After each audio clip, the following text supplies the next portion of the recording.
especial María Bikini, Sora Rodríguez también, de todos los que han hecho posible este hermoso evento en una universidad pública. En segundo lugar, un segundo agradecimiento por permitirnos a nosotros, de tanta gente formada, profesionales y estudiosos que somos gente sencilla, a venir a contar un poco de lo que sabemos y lo que hacemos en masonería, cosa que seguiremos hablando mañana, seguramente. Bueno, dentro de los ejes temáticos del simposio,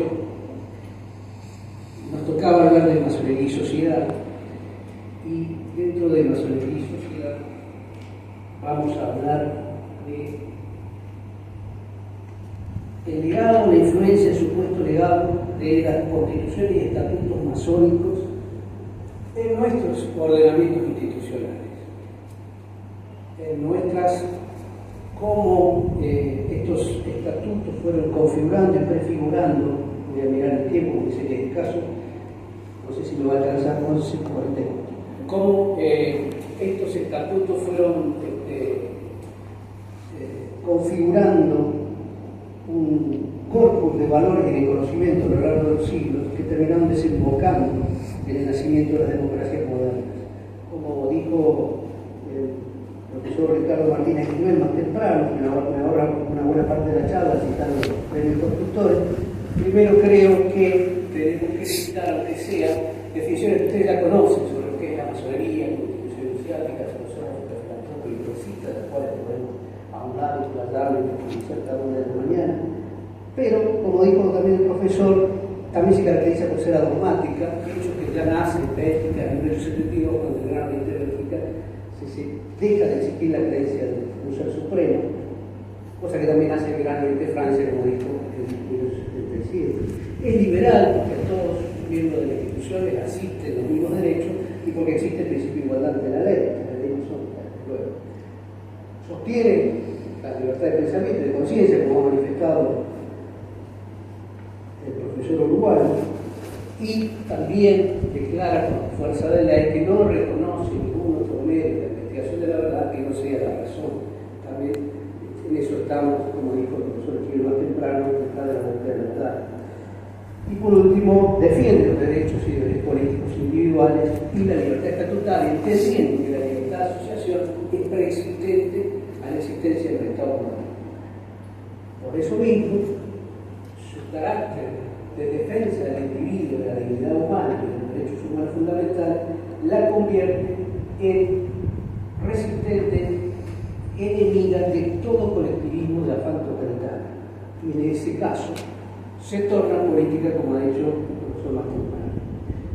Vamos a pasar a la siguiente diapositiva, que es la de los derechos de cantera, porque la explicó muy bien el profesor. Pero sí me importa resaltar que, como dijo más temprano en su charla, no existía la posibilidad de que los ciudadanos opinaran sobre las normativas vigentes. Es decir, en el medioevo las disposiciones eran verticales en función de que el rey dictaba los edictos y su voluntad era la ley, o los representantes de Dios en la tierra, los ministros plenipotenciarios de la Iglesia, decidían lo que estaba bien hacer en la vida pública y privada y dictaban la creencia oficial. En ese sentido, los gremios que se fueron organizando por su cuenta podían discutir su propia normativa en un estado de igualdad. Aparecía la igualdad entre ellos y discutían y iban reformando siglo tras siglo y año tras año sus propios reglamentos con deber y obligación. Por supuesto que están las constituciones de York, el Rey, el Cook, la constitución de Ripoll, todo eso. Nos vamos a tener solamente en la de los canteros de Bolonia del siglo XIII, aproximadamente 1250, donde aparecen principios que serán fundamentales en las constituciones modernas, en nuestro ordenamiento jurídico actual. Por ejemplo, la representación por barrio de la ciudad de Bolonia dentro de la sociedad de Manceros. Para llegar al consejo de la sociedad de Manceros había que elegir representantes por barrio. Ese voto era democrático y era unional. Aparece la transición ordenada de las cuentas. Ningún maestro mancero que entrega, cuando le toca dirigir la fraternidad, puede irse si no entrega ordenadamente las cuentas. ¿Qué es entregar ordenadamente las cuentas? Es el traspaso de las estructuras y de los bienes de la sociedad. Aparece la transición ordenada, tema fundamental de la democracia occidental. Y además ordena, se autoimpone en el juramento, que él no va a sancionar a ningún miembro de la sociedad sin la aprobación del Consejo. Fíjense cómo aparece la limitación del poder público. El líder de la sociedad no puede sancionar a nadie sin la aprobación del Consejo. Y si además quiere imponer una contribución o una carga, dice, si como oficial quiere imponer una contribución para el gasto de la sociedad, debo exponer en primer lugar la razón al Consejo y esta será impuesta como decidir el Consejo unánimemente o por mayoría. Es decir, nace la obligatoriedad de que las cargas contributivas, los esfuerzos que hacen los miembros de una comunidad deben ser por voluntad propia y no por imposición externa. Es un principio que recogerá nuestra Constitución. Finalmente, pasaron los siglos, van pasando, llega la reforma, la masonería empieza a unir lo que la reforma separa, con esta comunidad que también profesores, que empiezan a viajar, son libres para moverse libremente y en libertad de trabajo, y empiezan a conocerse y a trabajar personas de diferentes confesiones religiosas y a tolerarse. Esto rápidamente lo pasamos, llegamos al siglo XVIII y las constituciones de Anderson ya citadas por los antecesores dice claramente que no es lo que no se habrán de promover discusiones y disputas sobre religión, nacionalidad o forma de gobierno. Ahora, este principio que es saludable en cualquier democracia moderna que garantiza el ecumenismo, la libertad de culto y la paz social, rápidamente es condenado por la Iglesia. En el 12, 1738, 15 años después de las constituciones de Anderson, dicta la bula papal excomulgando a los masones por tener estos valores. Y además, lo dice con sorpresa, los masones han formado lo que en la que los hombres, sin importar de qué religión secta sea, contentos con ciertas páginas de virtud moral, están unidos entre sí, como si eso fuera un rival. Desde ese día, bueno, la Iglesia es enemiga de la masonería, no la masonería de la Iglesia. Desde ese día, ya he perdido la cuenta de la cantidad de condenas que tenemos, más de 10 o 12, y son medallas a nuestro trabajo. Y además, Pío XII será en 1820, yo sea paso, Pío VII, perdón, será en 1820 el que condene la liberación de los pueblos de América con un breve que emite, obligando a los pastores y curas de la Argentina a que, y estas son las palabras que usa, a que incidan sobre sus ovejas para que vuelvan a ser fieles al rey Fernando. Este Pío VII ha sido reivindicado hace poco por el Papa Francisco en abril de este año. Así que sigue siendo en algunos aspectos, lamentablemente, la Iglesia enemiga de la masonería y por carácter transitivo en algunos aspectos de la República. La masonería de la República, como he dicho, hermano, acá, perdón, solo voy a dar aquí delante. Después, otra cosa interesante es que, entonces, si no profesa esa religión y todas las religiones están permitidas en la masonería, ¿cuál es la religión de la masonería? Bueno, la misma Constitución de Anderson dice, al masón se le pide más que la adopción de la religión en que todos los hombres confían. Esto era de ser honrados y trabajadores, cualquiera sea fiel, y que sea fiel, perdón, a sus creencias y opiniones. ¿Qué quiere decir esto? Que en una sociedad donde ser honrado resulta un valor, la justicia y la verdad son enaltecidas, porque el que es honrado es un hombre fidedigno, que actúa correctamente y dice la verdad. Y todos sabemos que el principio rector de cualquier ordenamiento jurídico es la búsqueda de la igualdad, y la primera desigualdad es la igualdad de la ley. Aquí aparecen los principios otra vez de la masonería, y por eso van a encontrar siempre que en el frontispicio de cada local la ley de la ciencia, justicia y trabajo.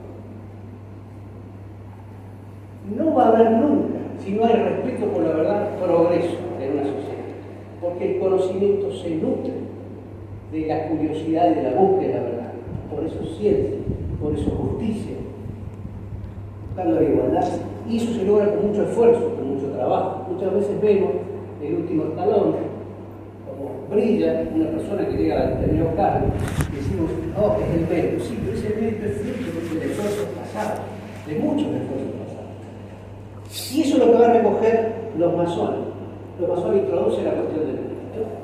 Vamos a dejar pasar a Hamilton Jay, que no tenemos tiempo, a los federalistas, ese es mi libro del siglo XIX, el federalista. Fíjense que va a decir las constituciones de antes, 60 años antes de la Revolución Francesa y de la Carta de los Derechos del Hombre. Toda preferencia de los masones de fundarse entre la valía y el mérito personal. Por lo tanto, los vigilantes invulnerables no se elegirán por su antigüedad, sino por su mérito. Y dice la Carta de los Derechos del Hombre, en 1790 y tanto, siendo todos los ciudadanos iguales ante la ley. Todos son igualmente elegibles para todos los honores, colocación y empleo, conforme a su justa capacidad, sin ninguna otra distinción que la creada por su virtud y por los sentimientos. Esto será recogido por el manual de los masones libres de Río de la Plata. Entonces, Miguel Valencia, Logia del Plata, antes de la formación de la Gran Logia todavía. Miguel Valencia había sido iniciado por Julián Álvarez. Julián Álvarez fundó la Logia Independencia. La Logia Independencia se iniciaron, se iniciaron Manuel Belgrano, Primo Castelli, Juan José Paso, Larrea, Mateo, el secretario de la primera junta, Mariano Moreno. Bueno, de hecho, todos los miembros de la primera junta de 1810 del Grito de Libertad Argentino eran masones, menos Ascuero. El único que no era masón era Ascuero. Esto para poner en claro que, bueno, no es tan mito. ¿Y qué decía el manual? Estos documentos circulaban hasta que lo escribe en 1856. Ni la fortuna ni la jerarquía social proporcionan privilegios y distinciones en la sociedad masónica. El más rico entre nosotros es el que ha acumulado los tesoros de la virtud y la ciencia. Y dice, el maestro más diestro instruido debe ser el maestro elegido para presidir el trabajo. Es la cuestión del mérito y la formación. Y después, ¿qué decía nuestra Constitución? Artículo 16 de nuestra vieja Constitución. La Confederación Argentina no admite prerrogativa de sangre y nacimiento.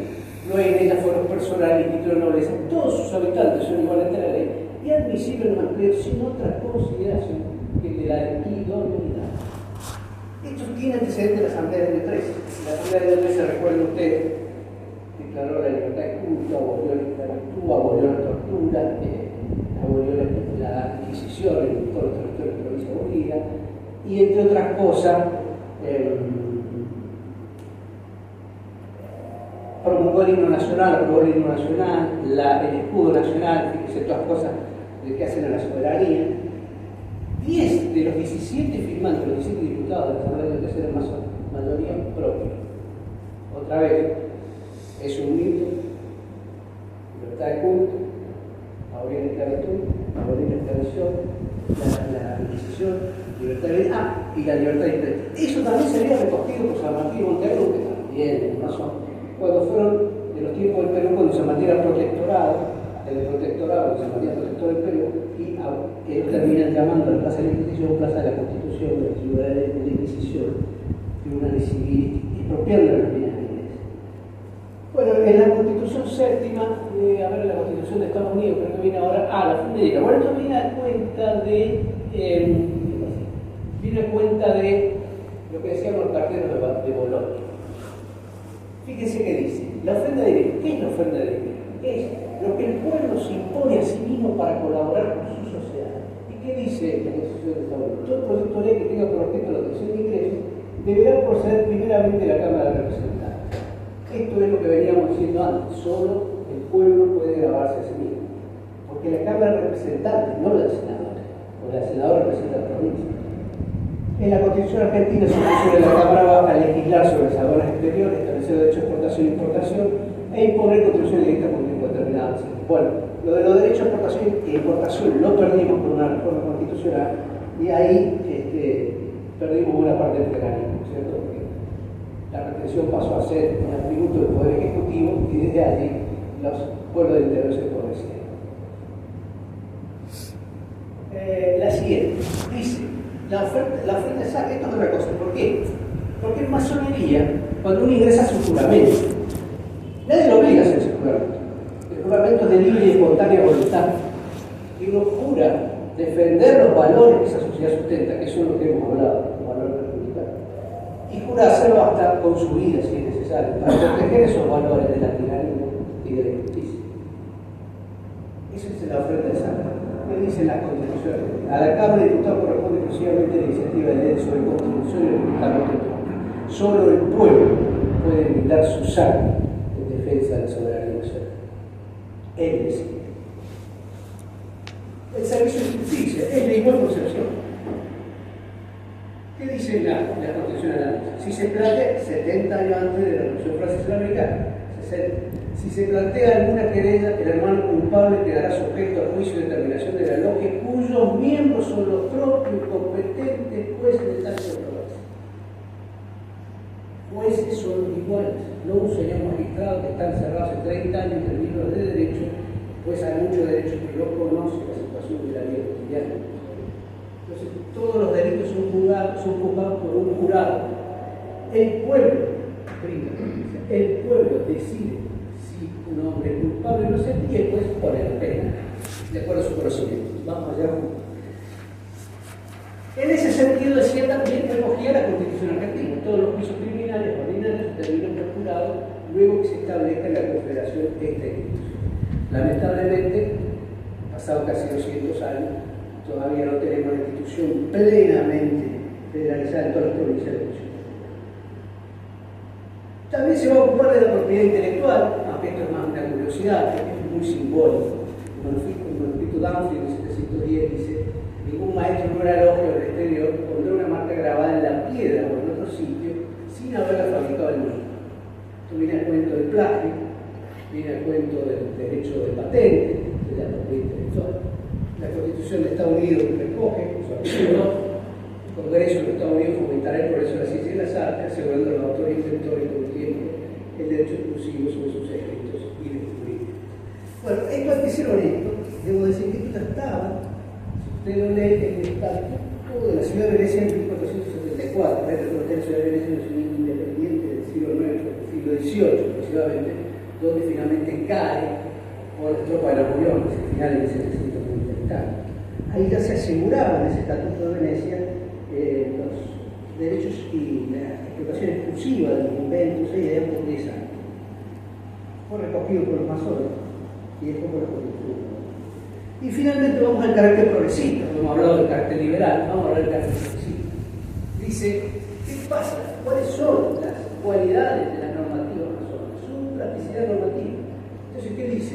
En primer lugar, encontramos la Constitución de Estrasburgo, del Pacto de Estrasburgo, 1459. Si alguno de los estatutos resultase ser demasiado severo o estricto, demasiado ligero o permisivo, los compañeros de la fraternidad, por mayoría, pueden modificarlo, aumentando o disminuyendo su nivel de exigencia, de acuerdo a las necesidades y circunstancias de la época del país. Como dijo el profesor Figueroa, hay una masonería de acuerdo al tiempo y humano. Eso es lo que hace que la masonería sea tan cambiante muchas veces. Más allá que haya un cuerpo pétreo que no se ha modificado de niveloso con los y bueno, esto también lo dice estoy terminando, los reglamentos generales compilados por John Payne en 1971, después tomaría la Constitución de Artes, que necesariamente es necesaria la aprobación y consentimiento de la mayoría presente para que una modificación del estatuto tenga fuerza. Y dice además hasta el último aprendiz tiene que tener conocimiento del reglamento. Traducir una sociedad, hasta el último ciudadano debe tomar conocimiento, debe ser informado de los actos de gobierno. Bueno, me despido reivindicando el laicismo con estos dos grandes hombres adelantados a su tiempo, Mariano Moreno, que dejó tempranamente la muerte de Ultramar, y nuestro, la figura nació en mi provincia. Fue el primer filósofo argentino recogido por Ferrater Mora, el diccionario, como el primer filósofo argentino. Muere muy joven, tempranamente, y escribió un poema muy bonito que dejó ahí, que dice: ¿cuál es ese monstruo fiero que ha devastado la tierra declarando el culto de la guerra? El partido. ¿Cuál es el que a los tiranos protege sus agresores y fomenta exenciones entre amigos y hermanos? El partido. ¿Quién hizo que iniquidad sustituyese al civismo? ¿Cuál ha sido el instrumento para oprimir al virtuoso? El fanatismo. ¿Cuál? El que la libertad la mira siempre con celo y en destruirla hizo el imperio, el fracaso.